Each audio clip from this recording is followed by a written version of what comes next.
Chapter 27. It's the ghost, Carrie insisted. She remembered the hoarse whisper following her down the hall, the eerie whisper calling her by name. The three friends huddled close in the dark tunnel, staring at the thin band of light under the closed door. Ghosts don't cough, Craig said, unable to hide the fear from his voice. Maybe it's Martin, Eric suggested. It sounded like a woman's cough, Craig whispered. The woman in Simon's room, Eric cried. Come on, I'm opening that door. Hey, Eric, wait, Carrie called. It's too dark. We've got to stick together. But Eric ignored her and jogged toward the door. Carrie and Craig hurried to catch up to him. Suddenly, Carrie heard a cry. She and Craig stopped a few feet from the door. Eric? Carrie spun around. Eric wasn't at the door. Had they passed him somehow? Eric? She called again. Hey, Craig called in a loud, frightened whisper. Carrie gasped as she heard more footsteps on the other side of the door. Another cough. Eric? Where are you? I don't like this, Craig whispered right behind Carrie. Where did he go? Eric?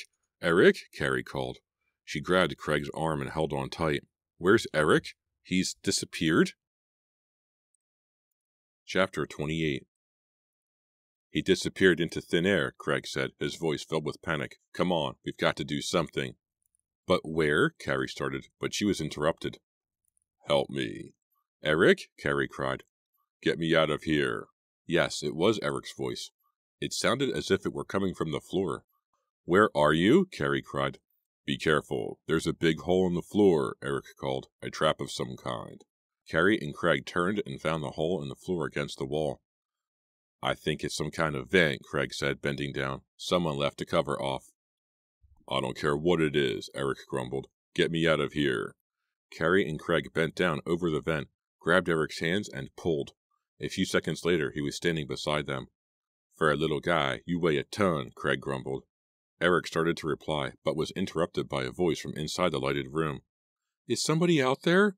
It was a woman's voice, muffled and distant, even though it came from just beyond the closed door. Yes, we're here, Carrie called. Help us, please, the voice called.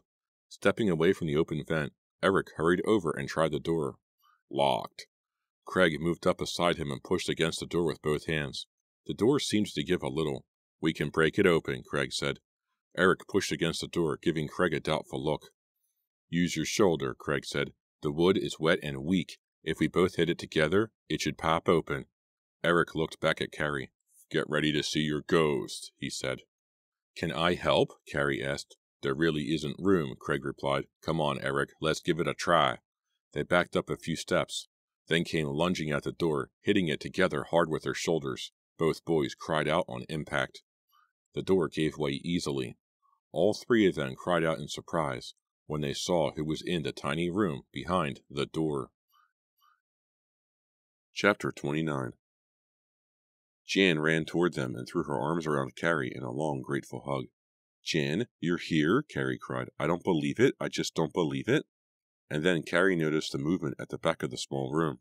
A very surprised and happy Aunt Rose stepped out of the shadows. Rose, you're here too? How did you ever find us? Jan cried, grinning through tears of happiness that ran down her cheeks. The question is, what are you doing here? Eric asked, looking as surprised and confused as everyone else in the room. That's a very long story, Rose said, shaking her head. She gave her three rescuers a hug, one after the other. Rose, when did you get here? Carrie asked. The day after you did, Rose said, struggling to straighten her hair, which obviously hadn't been brushed in days. I was feeling fine the next day, so I took the launch over. Simon met me at the dock and drove me to the hotel, but then he... He forced her into the tunnel and locked her in this room, Jan broke in, seeing her aunt falter. Only it wasn't Simon, it was Edward. He looked like Simon, Rose said uncertainly. Of course, I hadn't seen Simon in at least 20 years. As I was telling Jan, he was quite handsome in those days. Simon and I are distant cousins. We know, Eric said impatiently, looking back to the doorway. That means I'm related to them too, Jan said. We know that too, Eric said. Listen, a lot has happened. Simon and Edward, they're the same person. What? Jan cried, putting her hands on her aunt's shoulders as if for support. He's a split personality, Carrie explained. Is that why he locked me in down here? Rose asked, shaking her head. We don't really have time to explain, Eric said nervously. You've been down here the whole time, Craig asked Rose. You weren't the woman in Simon's room arguing about the party? Woman? Party? Now Rose was even more confused. Jan, how did you get locked in with Rose? Carrie asked. Edward saw me, in the tunnel. I guess he was afraid I'd discover Rose, so he came to my room late at night. He grabbed me and took me to this room and locked me in with her. But what were you doing in the tunnel? Carrie demanded. Jan's face reddened. She suddenly looked very embarrassed. I think I owe you guys an apology, she said quietly. They waited for her to explain. You see, Jan started slowly, I knew about the tunnel before you three did. I discovered another entrance to it the night before. But why didn't you tell us about it? Carrie interrupted. I wanted to set something up to scare you guys, Jan admitted. You know, like the skull and the sticky protoplasm in that little room. Huh? You did that, Eric cried. Jan nodded her head. Yeah, I found the skull in the tunnel, and I thought I'd just play a joke. But then I got into it. I did all the ghost stuff here in the hotel. None of it was real. I made it all up. I put the skull in the little room, and that night we had the picnic dinner on the beach, and I screamed and said I'd seen the ghost. I was making that all up. And I'm the one who followed you down the hall that night, Carrie, whispering your name, and I put the sticky stuff on your doorknob. Jan moved forward and gave Carrie another hug. I'm sorry. I'm really sorry. It was so stupid of me. But why? Carrie asked. Why did you do all that? I don't understand, Jan. Jan avoided Carrie's stare. I just wanted you to believe me. I was so tired of the three of you laughing at me all the time, teasing me. I just wanted to make you believe. You tried to act tough, but I knew I could convince you. A smile crossed her face. I did have you believing it for a while, admit it. Come on, guys, Eric said from the doorway. We really have to get out of here. We made a lot of noise breaking down that door. If Edward or Martin heard us, they'll be here any second. Yeah, we've got to keep going to the beach, Carrie agreed. It's okay with me. I can't wait to get out of this smelly little room, Rose said. She took a few steps. Then her face turned white, her eyes rolled up, and she started to slump to the floor. Jan caught her before she fell. Aunt Rose? I feel so faint, Rose said groggily, struggling to steady herself, leaning heavily against Jan. Carrie hurried over to help. She's probably weak from hunger, Jan said, looking very worried. Edward only feeds us once a day. You'll never make it all the way through the tunnel? We've got to get you something to eat, Carrie said. We can make her way back to the kitchen, Craig said, starting toward the door.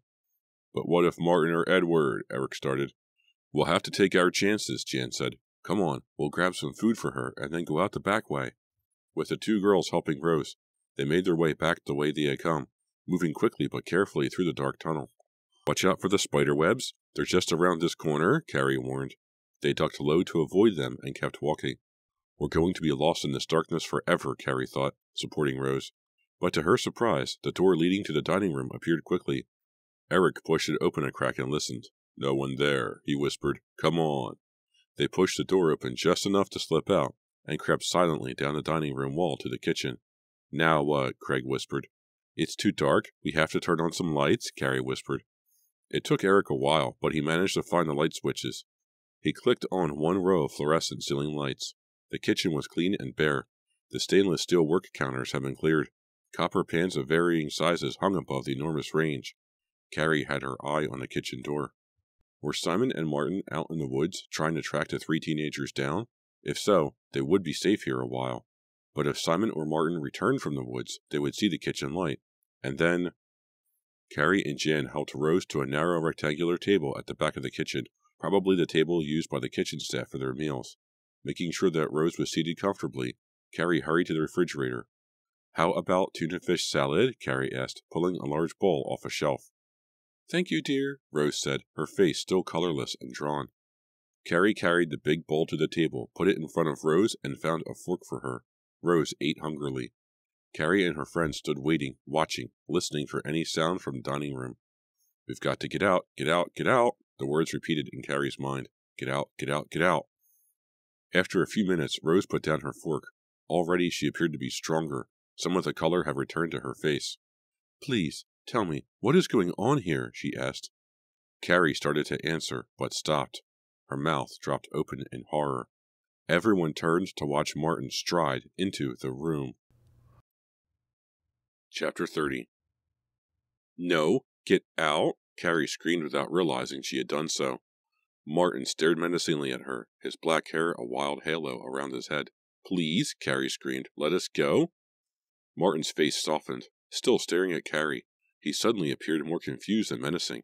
His gaze shifted and he saw Rose for the first time, his gray eyes wide with disbelief. "Rose, is that you? What are you doing here?" he cried. "Martin, I could hardly believe it when I heard you were still with Simon," Rose said. "What's going on? Why was I locked up? Why are these kids so terrified?" Martin sighed. His shoulders rose and fell. His whole body seemed to shrink and collapse. Carrie noticed to her great relief that he wasn't carrying a hunting rifle. "Simon is out of control," he said, and shrugged, his narrow shoulders bobbing up, then slowly down, his hands lifting from his sides in unhappy resignation. "Out of control? Martin, he greeted me at the dock, wild and unkempt. Then he led me back here to a smelly little room in a dark tunnel and locked me in." Martin shook his head. "I'm so sorry. I didn't know. You must believe me." He quickly crossed the kitchen, took her hand, and squeezed it. He appeared to be genuinely distressed and concerned. "What's going on here?" Carrie wondered, watching the whole scene, still tensed, still ready to run, still wary of Martin. There's no reason to trust him, she thought. Why is Rose being so gullible? "I can't believe he would keep you locked up," Martin said, sadly shaking his head. "Well, yes, I guess I can believe it." He let go of Rose's hand and slumped onto the edge of the bench. Sitting hunched over like that in his black suit, he looks like a deflated tire, Carrie thought. Despite Martin's apologetic look, Carrie found herself edging carefully toward the kitchen door. She glanced at Eric, who was standing in the center of the room between Jan and Craig, his hands shoved deep into his pockets, staring suspiciously at Martin. "Well, you know Simon better than anyone, Martin," Rose was saying. "More than 30 years, Martin said, his voice catching in his throat. "That's how long I've been employed by the Fear family. I've worked solely for Simon for the past 15. Sometimes I think of him more as a brother than as an employer." He sighed and then quickly added, "A very sick brother." "Where is he now?" Rose asked warily. "Out in the woods, I think," Martin answered quickly, glancing at Carrie. "In the woods?" Rose asked. "This time of night?" Without giving Martin a chance to answer, she launched into a barrage of questions. "Why isn't the hotel open? Simon assured me there would be jobs for the kids. Where are all the guests? Has he locked them up too?" "I thought I could manage Simon," Martin said sadly, ignoring Rose's questions, his hands clasped tightly in front of him as he slumped on the edge of the bench, across from her. "I was wrong." He was silent for a long moment, lost in thought. Then he continued his story. "I brought him to this remote island because he had been so happy when we summered here. He was having problems, serious problems. I thought he would get better. He was really enthusiastic about renovating the hotel. He sees a psychiatrist on the Cape, and I thought he was making progress, but in fact, he's gotten worse." "Simon was fine when I knew him," Rose said. "I wouldn't have suggested coming if I thought—" "I never knew he had asked you and the kids," Martin interrupted. "I did everything I could to get them to leave." He looked up at Jan, then continued, "I saw Jan snooping around in the tunnels. It gave me the idea to trap the kids in there for a while. I thought that would scare them enough to make them leave. I never dreamed you were in there too, Rose." Martin sighed and shook his head sadly. "It's all been since Greta's death," he said in a low voice. "Now, Simon is obsessed with hunting people. At first I thought it was just one of his sick jokes. He always had a twisted sense of humor, but his hunting obsession was no joke, and I foolishly played along with it. Even when he brought the wax heads to hang in his trophy room, I thought it was just a joke. Sick. So sick." Carrie heaved a sigh of relief. The human heads on the wall, they were only wax. But her thoughts immediately turned grim. We were to be his first real victims, she realized, his first real trophies. "Why is Simon so obsessed?" Rose asked. "You know that Greta died in a hunting accident a few years ago," Martin said darkly, lowering his voice so that Carrie had to strain to hear him. "He's been obsessed ever since. After Greta was killed, Simon's mind just snapped. Don't forget, they'd only been married a short time.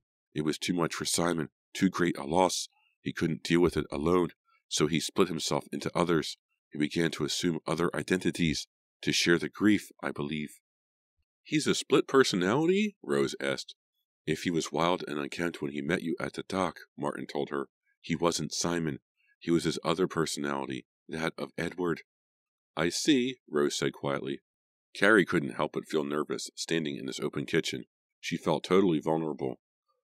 "Are you sure Simon is out in the woods?" she asked Martin, glancing out into the dark dining room. "Reasonably sure," Martin replied. "Shouldn't we go somewhere else?" Carrie urged. There's no point in running, Martin said ominously, his face turning grim. Martin, what are you saying? Rose asked. In his present state, Martin replied. In the role of Edward, he's relentless. Have you called the police? Carrie asked.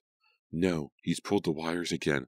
I tried to get to the Cape, to the police or his doctor, but Simon has hidden the dinghy, Martin said. I've been out searching for it. That's where I've been the past few hours. And? Carrie asked, knowing the answer from the grim look on Martin's face. I couldn't find it. Find what? Is something missing? A booming voice called out from the kitchen doorway. Carrie gasped aloud as Simon Fear burst into the room, hunting rifle in hand. Chapter 31. Simon was dressed as Edward, eye patch in place, the hunting rifle in his hand, his hair standing out from his head. His white trousers and safari jacket were wrinkled and mud-stained, evidence of his long hunt through the woods. After he stepped into the room and closed the kitchen doors, he slid a bolt into place, blocking them all in. His eyes moved wildly from face to face, his expression mad and menacing. Simon! Rose called out, jumping to her feet, one hand against the wall for support. Simon is gone, he bellowed. Simon had no taste for the hunt.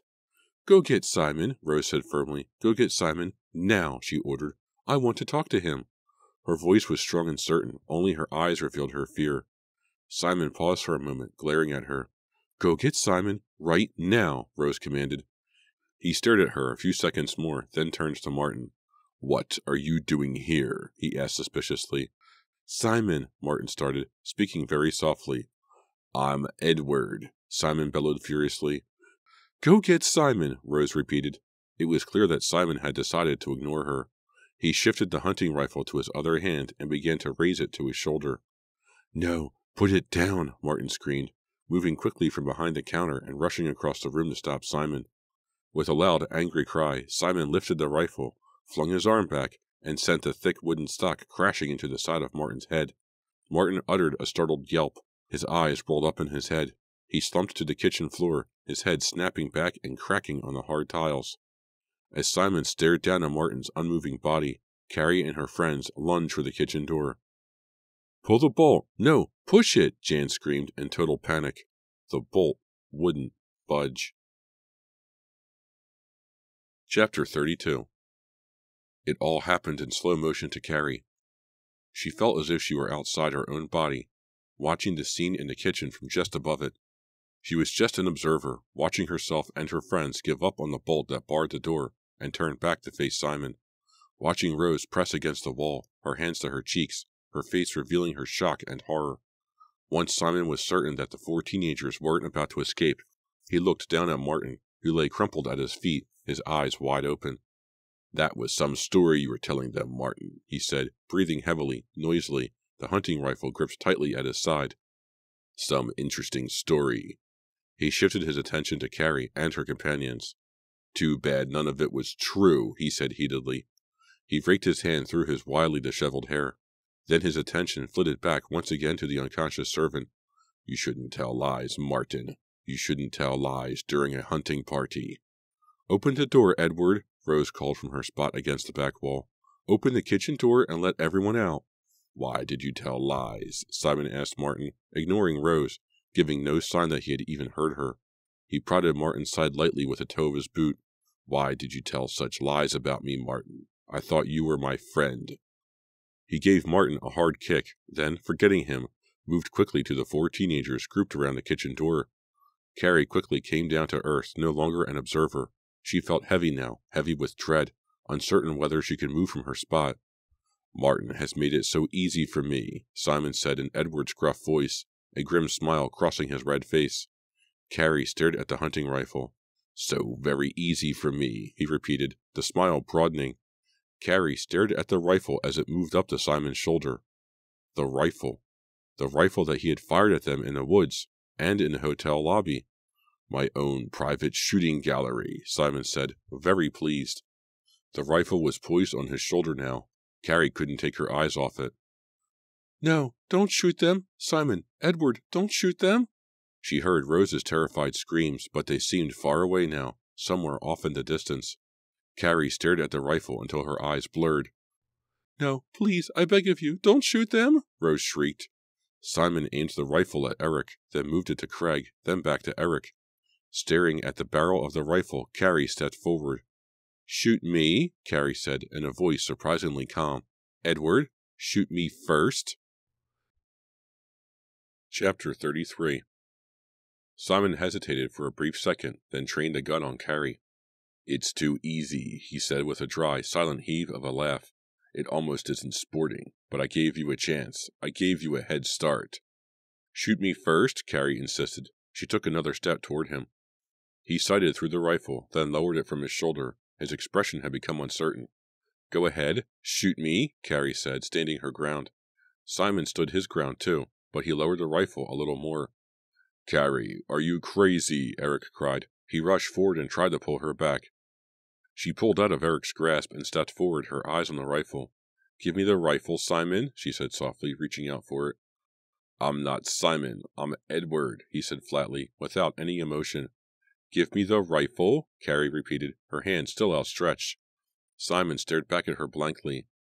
"The rifle," she said softly, but firmly. His face furrowed in confusion. He lifted the rifle back onto his shoulder. "The rifle?" Carrie insisted. "Carrie, stop. He's going to shoot," Eric screamed. "Okay then," Carrie said, staring straight ahead. "Go ahead, shoot me. Shoot me first." Simon aimed at her chest and fired twice. But their screams weren't loud enough to drown out the deadly roar of rifle fire. Chapter 34. "Simon, give me the rifle," Carrie said, sounding only a little shaken. Simon's eyes popped wide in disbelief, and he nearly dropped the smoking rifle. "Carrie," Eric screamed. "The rifle, Simon? Hand it to me," Carrie insisted. His expression still stunned. Simon raised the rifle to his shoulder and fired it at Carrie again. Again, everyone screamed. Carrie didn't move her position. You're a ghost," Simon screamed, backing away. "You're a ghost." He took another step back. White smoke from the rifle curled up to the ceiling. Behind him, Rose had slumped weakly onto the bench behind the table. "The rifle?" Carrie insisted. "No," Simon cried. "If you're a ghost, then I'll have to shoot one of the others." He took one more step back, raised the rifle to his shoulder, and pointed it at Craig. "No, Edward, no more shooting," a woman's voice cried. At first, Carrie thought it was Rose, but Rose was sitting half dazed behind Simon, her head in her hands. "I'll shoot if I want to," Simon yelled in Edward's rough voice. "You keep out of this, Greta. This is my hunting party." "The hunting party is over, Edward," the woman insisted. And Carrie suddenly realized that the woman's voice was coming from Simon. "Put down the rifle, Edward," Simon said in a woman's voice. "The party is over." "No, Greta," Simon yelled back in Edward's gruff voice. "Don't tell me what to do. I got rid of Simon, and I can get rid of you." "Edward, you're making me very impatient," the woman's voice replied. It was the woman they had heard in Simon's room, Carrie realized. So there was no mystery woman in the hotel. The woman they had heard was another of Simon's personalities, Greta, Simon's dead wife. When they'd heard that argument in Simon's room between Simon, Edward, and a mystery woman, all three voices had been Simon's. "Get out of here. Get away from me," Edward cried. "Not until you call the hunting party to an end," he replied in a woman's voice. As he continued to argue with himself, three voices taking angry turns, Carrie found herself staring once again at the rifle. She took a deep breath and lunged forward, a desperate, off-balance leap. Magically, to her own surprise, the rifle came easily from Simon's hand. She grabbed it and kept running toward the back of the kitchen. Simon was startled at first, but then he became angry. He lurched after her, and tripped over Martin. He cursed angrily as he fell heavily on top of his servant. Martin stirred and blinked his eyes. Simon groaned and grabbed at his leg with both hands. "My knee. I hurt my knee." Eric and Craig moved quickly to hold Simon's arms as Martin struggled uncertainly to his feet. "What's happening?" Martin asked, rubbing the prominent dark swelling on the side of his head. "Yes, what is happening?" Simon asked, suddenly switching to Simon's voice. "Why are you holding me? Where is Edward? I'll bet that brother of mine is responsible for all this confusion." Simon sat up, but Craig and Eric kept hold of his shoulders. "Is the kitchen open?" Simon asked. "I'm famished. Are there any sandwiches available?" The dinghy bobbed in the early morning waters. The motor coughed, then dropped to a steady hum. Martin guided it toward the mainland. Eric sat in the back, his arm around Carrie. Jan and Craig were toward the front behind Martin and Rose. Simon, his hands tied behind him, sat by himself on the other side, staring down at the floor of the launch. Carrie took a deep breath of the fresh, salty air, then turned to take a last wistful look at Piney Island. "How did you do it?" Eric asked, bringing his face close to hers so she could hear him over the loud hum of the motor and the rush of waves against the hull. "Do what?" she teased, snuggling against him. "You know, the rifle thing." "Well, it was weird how it just struck me," Carrie explained. "I was staring at the rifle and thinking about it, and I realized that he'd been really close to us in the woods, and he'd fired a lot of shots, but he hadn't hit us. He hadn't hit anything." "Yeah, so?" "Well, I decided he'd have to be a better shot than that." "I guess, but that doesn't explain—" "Let me finish," Carrie said, gently slapping his shoulder. "Then I remembered about the hotel lobby. He fired the rifle twice in the lobby, remember? But there was no damage. Nothing crashed to the floor. No bullet holes in the walls. There weren't any ricochets. Nothing. That's when I realized that Simon's rifle was loaded with blanks." "Weird," Eric said, shaking his head. "Really weird." Carrie knew he was using it as a term of admiration. Martin was foolish enough to allow Simon his hunting party, but he took the precaution of supplying him with only blanks. At least, that's what I had hoped. Eric paled. "You weren't sure." "Pretty sure," Carrie said. She reached her face up and kissed him quickly on the cheek. "Party summer," Craig yelled back to them from the front of the launch. "Party summer." Everyone laughed. "Maybe it wasn't exactly a party summer," Carrie said, "but just think about our great papers when it's time to write what I did on my summer vacation." Eric grinned at her. "You're weird," he said. "Thanks for the compliment," she replied. "You're weird too." And she reached her face up for another kiss. This has been a Nightfall Audiobooks production of Party Summer by R.L. Stine, a Fear Street Super Chiller, Book 1. Hi, this is Chris again with Nightfall Audiobooks, and thank you very much for joining me for my production of Party Summer by R.L. Stine, the first book in the Fear Street Super Chillers line. It looks like I miscast Jan's voice. With that first chapter and her holding a seance, I thought she was going to be the main character, so I gave her my voice. Nope, it was mainly Carrie, Eric, and Craig. Well, sometimes Craig. He didn't have a whole lot of lines the whole book.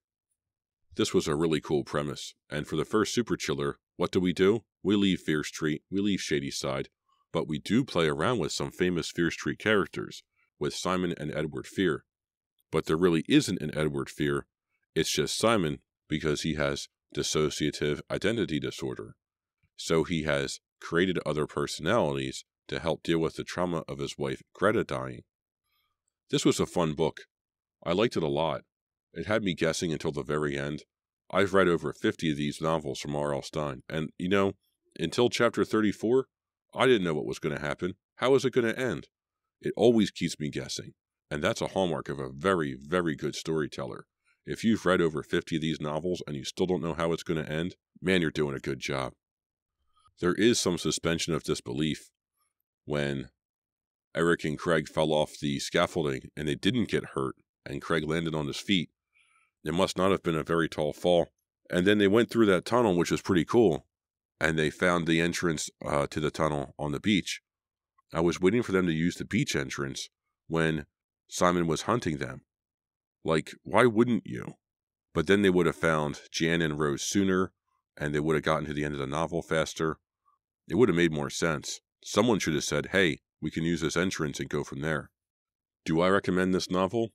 Yeah, sure, absolutely. You've got some really good action set pieces in this novel.